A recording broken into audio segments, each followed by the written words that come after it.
ഇന്ന് നമ്മൾ സുവോളജിയുടെ കുറച്ച് ക്വസ്റ്റ്യൻസ് ആണ് ആദ്യം അനലൈസ് ചെയ്യാൻ പോകുന്നത്. ഒന്നാമത്തെ ചോദ്യം, extra chromosomal circular DNA molecule found in bacteria is called. അപ്പോൾ അവിടെ കീവേഡായിട്ട് ഓർക്കേണ്ടത് സർക്കുലർ DNA മോളിക്യൂള് എക്സ്ട്രാ ക്രോമസോമലാണ്, ബാക്ടീരിയയിൽ കാണുന്നു. ഉത്തരം ഏതായിരിക്കും? പ്ലാസ്മിഡ് ആണ് അല്ലേ. പ്ലാസ്മിഡ്സിനെ കുറിച്ച് എന്തൊക്കെ അറിയാം? പ്ലാസ്മിഡ്സ് എന്ന് പറയുമ്പോൾ ചെറിയ സ്മോൾ സർക്കുലർ ആയിട്ടുള്ള ഡബിൾ സ്റ്റാൻഡേർഡ് DNA മോളിക്യൂൾസ് ആണ്. ഇവർ എക്സ്ട്രാ ക്രോമസോമൽ എന്ന് പറയാൻ കാര്യം എന്താണ്? ഇവർ ബാക്ടീരിയയുടെ സെല്ലിനുള്ളിൽ ഒരു സെപ്പറേറ്റ് എൻറ്റിറ്റീസ് ആയിട്ടാണ് കാണുക. അതായത് അവരുടെ മെയിൻ ക്രോമസോമിൻ്റെ പാർട്ട് അല്ലാണ്ട്. ഇപ്പോൾ ബാക്ടീരിയയുടെ സെല്ലെടുത്താൽ അവർക്ക് ജനറ്റിക് മെറ്റീരിയൽ മെയിൻ ക്രോമസോം ആയിട്ട് അല്ലെങ്കിൽ ക്രോമാറ്റിനായിട്ടുണ്ട്.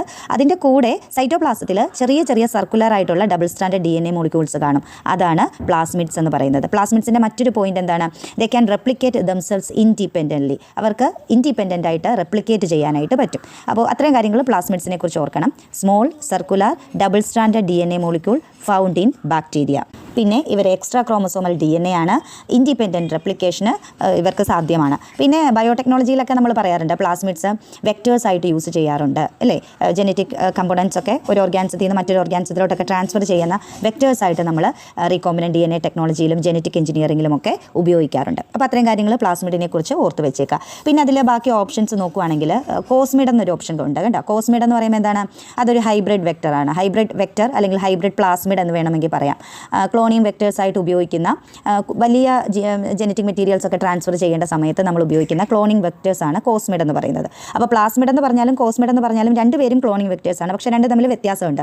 കോസ്മിഡ്സ് എന്ന് പറയുമ്പോൾ എന്താണ്? ഞാൻ പറഞ്ഞു, അത് ഹൈബ്രിഡ് ആയിട്ടുള്ള ഒരു പ്ലാസ്മിഡ് ആണ്. അതായത് പ്ലാസ്മിഡ് പ്ലസ് ബാക്ടീരിയോഫേജ് ലാംഡ, നിങ്ങൾക്ക് അറിയാലോ അല്ലേ, ബാക്ടീരിയോഫേജ് ലാംഡയുടെ കോസൈറ്റൂടെ കണ്ടെയ്ൻ ചെയ്യുന്ന ഒരു ഹൈബ്രിഡ് പ്ലാസ്മിഡ് ആണ് കോസ്മിഡ് എന്ന് പറയുന്നത്. ക്ലോണിങ് വെക്ടേഴ്സ് ആയിട്ട് ഉപയോഗിക്കുന്നതാണ്. ഓപ്ഷൻ സിയിൽ ഫാസ്മിഡ് എന്ന് കിടക്കുന്ന കണ്ടോ. ഫാസ്മിഡ് എന്ന് പറയുമ്പം രണ്ട് രീതിയിൽ അത് ഉപയോഗിക്കാറുണ്ട്. ഒന്ന് നമ്മുടെ സ്റ്റിക്ക് ഇൻസെക്ട്സ് ഒക്കെ വരുന്ന ആർത്രോപോഡയുടെ ഒരു ഓർഡറാണ് ഫാസ്മിഡ് എന്ന് പറയുന്നത്. അപ്പോൾ ഒരു ഇൻസെക്റ്റയുടെ ഓർഡറാണെന്ന് പറയാം.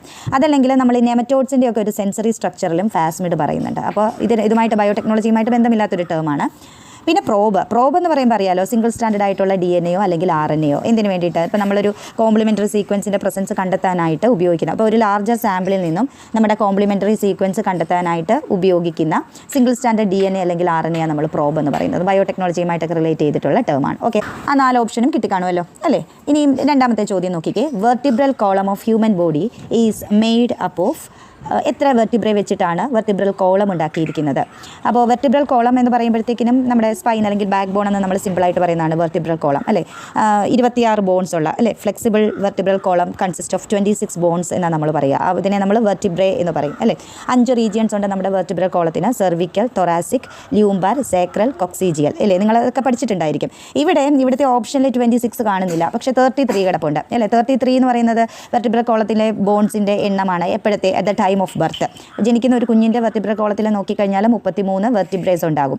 പിന്നത്തെ കേസിൽ, അതായത് മെച്ചുവർ അഡൽട്ട് ആകുന്ന സമയത്ത് ലാസ്റ്റുള്ള ഒരു 9 ബോൺസ് ഫ്യൂസ് ചെയ്തിട്ട് 2 ബോണായിട്ട് മാറും. അപ്പോൾ പിന്നെ 26 ആകും. ഓർത്തേക്കണേ കേട്ടോ. എന്താണ് vertebral column of human body is made up of എന്ന് ചോദിച്ചാൽ 2 ഉത്തരങ്ങൾ അവിടെ ഓർക്കണം. ഒന്ന്, കുഞ്ഞുങ്ങളിൽ 33 വെർട്ടിബ്രയും അഡൽറ്റിൽ 26 ബോൺസുമാണ് എന്ന് ഓർത്തേക്കുക. അപ്പോൾ അതിൽ ഞാൻ പറഞ്ഞല്ലോ 5 റീജിയൻസ് ഉണ്ട് നമ്മുടെ വെർട്ടിബ്രൽ കോളത്തിന്. ഏതൊക്കെയാണ്? സെർവിക്കൽ എന്ന് പറയുമ്പോൾ കഴുത്തിൻ്റെ ഭാഗമാണ്. സെർവിക്കൽ റീജിയണിൽ 7 ബോൺസ് ഉണ്ടായിരിക്കും. തൊറാസിക് എന്ന് പറയുമ്പോൾ നമ്മുടെ ചെസ്റ്റ് റീജിയൻ ആണ്. റിബ്സ് ഒക്കെ കണക്ട് ചെയ്തിരിക്കുന്ന. തൊറാസിക്കിൽ എത്ര വെർട്ടിബ്രേ ആണ്? 12 വെർട്ടിബ്രേ ഉണ്ടായിരിക്കും. ല്യൂംബാർ എന്ന് പറയുന്നത് നമ്മുടെ ലോവർ ബാക്ക് ഭാഗത്ത് വരുന്ന വെർട്ടിബ്രേ. അതിൽ ല്യൂംബാറിൽ 5 ബോൺസ് ഉണ്ട്.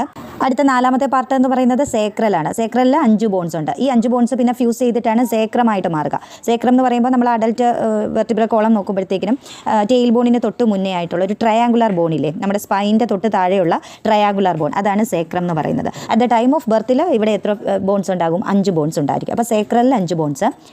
കൊക്സീജിയൽ എന്ന് പറയുമ്പോൾ നമ്മുടെ ടെയിൽ ബോൺ എന്ന് പറയുന്നത്, അതിൽ 4 ബോൺസ് ഉണ്ട്. ഈ സേക്രൽ എന്ന് പറയുന്ന 5 ബോൺസും കൊക്സീജിയൽ എന്ന് പറയുന്ന 4 ബോൺസും കൂടെ ഫ്യൂസ് ചെയ്യും. സേക്രലിൻ്റെ 5 ബോൺസ് അഡൽട്ട് ആകുന്ന സമയത്ത് ഫ്യൂസ് ചെയ്തിട്ടാണ് സേക്രമായിട്ട് മാറുന്നത്. കൊക്സീജിയലിലെ 4 ബോൺസ് അഡൽട്ട് ആകുന്ന സമയത്ത് ഫ്യൂസ് ചെയ്തിട്ടാണ് കോക്സിക്സ് എന്നുള്ള ഒറ്റ ബോണായിട്ട് ടെയിൽ ബോണായിട്ട് മാറുന്നത്. ഓക്കെ.